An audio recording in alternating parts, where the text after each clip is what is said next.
Di man na makaon. Kaon na ay. Ay, good morning mga ka-okay. Marami na naman tayong huli mga ka-okay. Ayan mga ka-okay, oh, yung huli natin kagabi.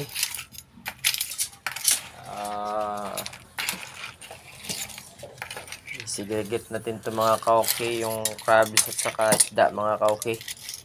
May nahuli pala ako ng ganito kasi mga ka-okay, oh. Ang laki. Makatunok. Mga ka-okay, ano? Ang laki mga ka-okay, oh. Yan, oh. Anong tawag na isda nito mga ka-okay? Ayan, grabe napakalaki nito mga ka-okay. Ayan mga ka-okay. So, pauwi na sana ako nito mga ka-okay, kaso bigla kong sinalubong nito mga ka-okay.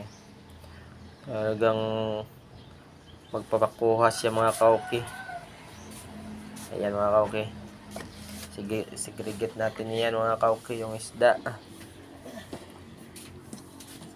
May talakitok ako nakuha mga ka-okay, oh. Ito mga ka-okay, talakitok. Ayan, oh.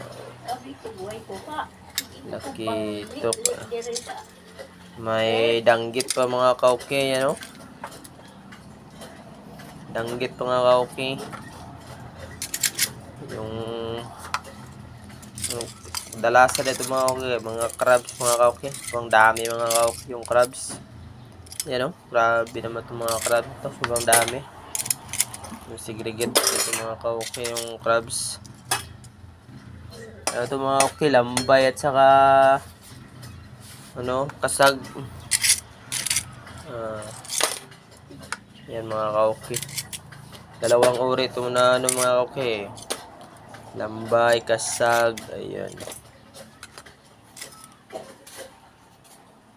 Meron din pong magagaling o mga abilidad na yung mga legitimong ID na PPK po nila. Kaya nga po dapat dagdagan pictures, yung mga ipinagtatalong sa kanila na permit, pati na rin po yung ID na ginagamit nila sa pagtatrabaho po dito sa Pilipinas. Meron po bang Mga ka-okay.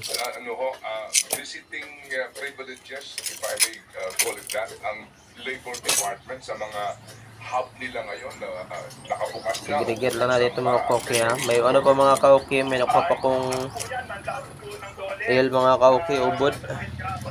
Ayan, ubod mga ka-okay. Ayan, oh. Ubod yan mga ka-okay. Mga isda mga ka-okay, oh. Mga isda. Pati po yung manggagawa sa ibang bansa. Nang sa ganun makita naman po nila Yan.